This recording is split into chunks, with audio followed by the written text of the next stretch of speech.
today is our higher education graduation ceremony.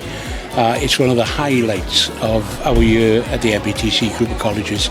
We see so many graduates coming through here who've gone through so much to get where they've got to today, and what a fantastic range of successes we've seen today. People of all ages, all coming through, all getting degrees and higher nationals. Fabulous. I love today, and seeing the smile on the students' face as they graduate coming across the stage. That's why we do the job that we do. When I started, it was zero confidence. Didn't know how to work a laptop. Was going to quit after the first week, and then I got my first class honours degree now.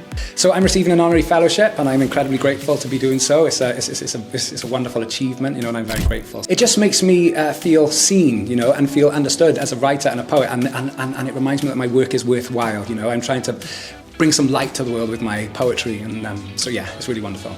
Proud, emotional, because I never thought I'd get this far. As going back to college as a 40-year-old woman I didn't think it was possible, but it is, and I just want everyone to realise it is possible.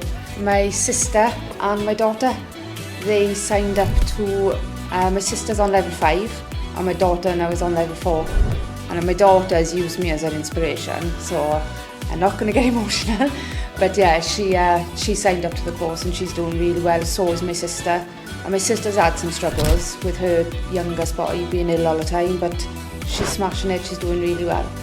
To just learn who they are through experience, through education, and just follow their own instincts. I think who knows where you'll end up, but the education is never wasted. It's just it's a brilliant thing.